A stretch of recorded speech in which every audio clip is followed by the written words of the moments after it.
I don't know what love is. I really don't. They have eros, agape, and then amore, the eyes and the heart together, and boom. But I still have problems with the love when I hear the general populace, because the whole world's blah, blah, blah, blah. When I did that thing back in 80 something, when I left and did my outer body thing, and when I look back, I'm going 30, 70, 120,000 miles an hour. And the boy says, okay, the Earth is getting pretty small, but at 250, it's really a good for the human eye on the Earth to see it at 250, like looking at a picture from a spaceship 250, because you kind of get a whole, you know what, it's just big enough to get the whole thing. If it's too big, you can't get the horizon. So you get about 3/4 of it at 250, so where you got, you see what I'm doing with my hands? You can see almost around the ball. A little, make it a little smaller than those health balls right there. And you go, oh, well, in my mind, I'm turning around with that in my mind. I'm going to go, oh, how pretty, blue and white, because I've seen pictures in National Geographic. Well, when I turned around and looked at it, the voices of the discombobulated, conscious, unconscious, all of that stuff in their craniums was screaming at such a, it reminds me of a woman when she does this to get attention. Oh, oh. You know, that pitch they can get to, and I go, oh my God. When it was, instead of going, oh, oh, it was going, oh, you know, and I'm like, and they said, now, it isn't so pretty, is it? But they didn't say it like, believe in me. And then they turned it around and said, but it is pretty. But it is what you said it was 5 minutes ago. They have to get to that point where they go, well, this is hideous. Or, I quit. Like giving up the ego. I quit. I surrendered. Now, there's a couple things I wanted to say. First off, you said, they said now, well, it's not that pretty. But it's... I said it too. Right, right. What I'm getting at is that there are two definite experiences that can be grouped together in general. This was at 250 and miles one experience is that the Godhead, or the angels of the Godhead, the representatives of the Godhead, speak to us. And the other one is our personal experience of it. And in order to have a personal experience, sometimes, in order for us to actually feel like we're having a personal experience, sometimes we need someone on the outside to tell us, yeah, I agree with how you're feeling and what you're recognizing. Well, that makes sense to me. Okay. After looking back on the whole thing. And there are other people who, however, who have experience that just say, this is my experience, and I don't need you to agree with me or disagree with me. I don't need that relatedness. This is my experience. You see what I'm saying? We hear that all the time, David. We hear it at least every 2 weeks. And what I'm getting at is that this is very, very important, because how do we come to terms with identifying with our own experience? And sometimes there are people that just have the makeup that they cannot come to terms with identifying with their own experience except through other people. We see that all the time if we're real still and pay attention. You know, so I don't know. Before they say what they're experiencing, they say, "Well, what do you think? Do you think it's like this? Do you think it's like that? Do you think it's like the other?" My wife's relative said, "What do you think, Mary?" "I don't know. What do you think, George?" "I don't know, Henry. What do you think?" And they just carry that ball and pass it around. I thought, you guys have gotten so good at this that it's become a what do we call it in psychology? Not a blockage.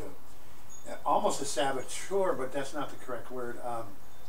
What do we discussed this over the last 10 years. A defense mechanism. I can't think of the word right now. But you've seen people do it. It's just a conversation piece. It's like saying, in Idaho, they say, they go, "Hi, how are you?" And I go, "Hi there," and they go, "Fine, thank you." I mean, it's a tape. The whole town does it. Like y'all come in for supper now. Something like that. Well, I have a hard time realizing when I see something and I know it isn't quite true. have to readjust because of all my damage to where it comes out and doesn't offend them, and they don't go watch him, he's the devil, or whatever, you know?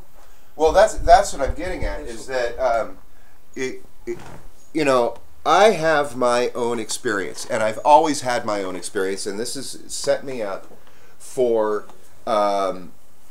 this bad picture show where people try to challenge me. And I'm like, wait a second here. I already understand that it's only my perspective.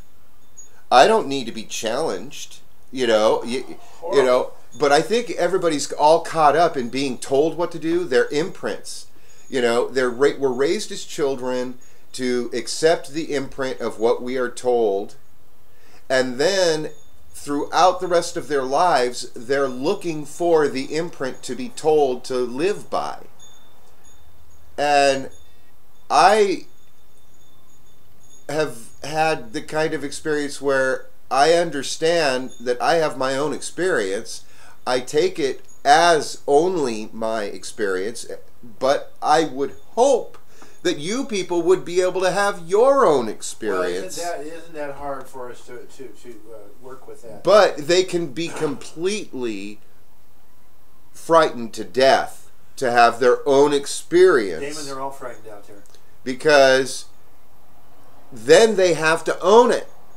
And they have to make sense of it. These shows that come on, like Coast to Coast, George Norrie, the people are opening up, but they're only opening up on the show. But I also think that this causes egomania, where because they don't have their own experience, they base their experience on all the other relationships they have. That's a no. From experience, you're speaking from experience. Oh my God. You know, basing your identity on what everybody else thinks.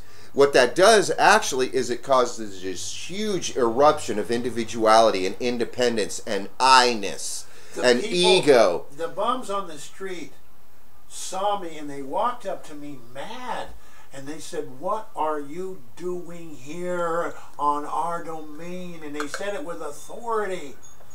And I said, "What do you mean?" They said, "You do not belong here." What's going on?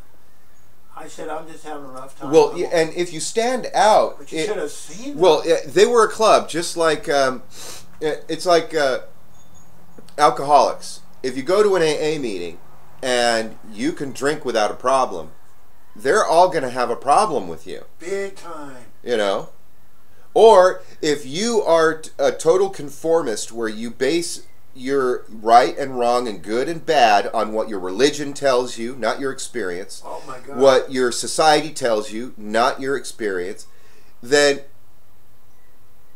if you run into somebody who comes from their own sense of identity and being, Rush Limbaugh. Not like Rush Limbaugh. Rush Limbaugh is doing what everybody tells him to do. He cannot have his own identity because he has to be popular.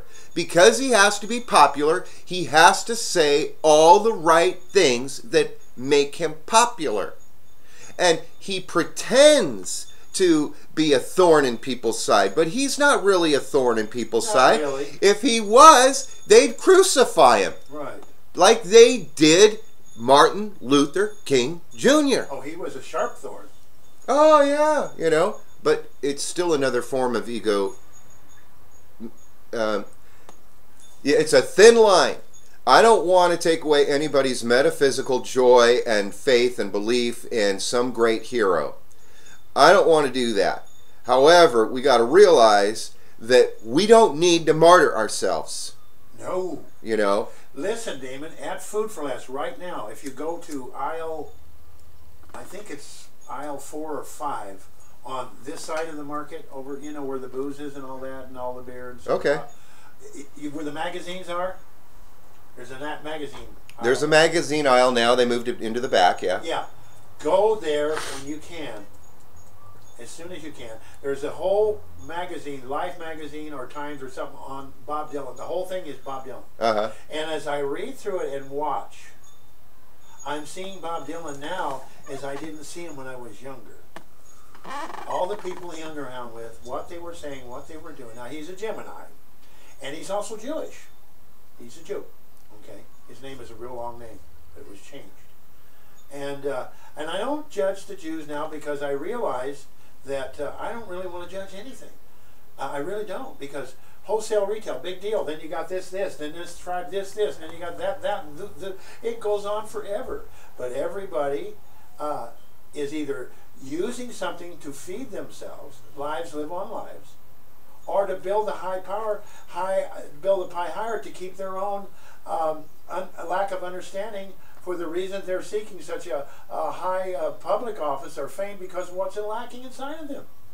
It's a compensation. It's a compensation. They're compensating. And I saw Dylan. Now, you got to realize that compensation is a natural phenomena in space and time. It's an illusion. Space and time is an illusion. It's Maya. And explaining the spiritual aspects in a chemistry way to your friend Peggy over there, you know, that's using the phenomena of time to try to transcend. I was trying to get her at ease with herself, because she said, David, I'm not going to be around much longer. I'm 85. I'm going blind. I'm this and that. And I talked to her on a real Aries level, happy Aries level. And she likes that. Because I tell you what I've seen and what I've experienced, I welcome them with yay to life. I don't say I, which is the frontal lobe or the ego. I say I am, and that's great, which is the subconscious I am. And I am that I am, that's subconscious street talk level. But what I'm getting at, Damon, is the thing with me now is I'm realizing I got to get rid of the guilt feeling. Now, my heart goes out to Bob. It really does. That's the selflessness, you know. I understand that too. You pegged it. I agree it. I accept it. And Peggy and Phyllis are saying, David, I have seen Peggy saying, I saw you with my husband. What a wonderful job you did. I saw you with your mother, and I saw you with Bob and Peggy. And Phyllis says, I saw what you did, and I went to lunch with those people. See, now this is the thing. If we take care of our inner identity, right, then we can be more available to people out there in a more genuine way, because we're not all caught up in ourselves. Okay, I'll buy that. And it comes natural to us. And people will say, you do such a good job with others. And it's because we can set aside our own agendas for what they need at the time. And because we have been taking care of our own identity and building up our own self, we can set it aside. It says, okay, well, you know, this needs to be done right now. Now, there's a balance there. Okay. If we deny our sense of self, then we want to compensate by building ourselves up with relationships to others. And what we're doing is we get all these public servants who are trying to develop their own identity, and they think they're serving, but no, they're only building their own ego ups because they haven't gone within. The last year that I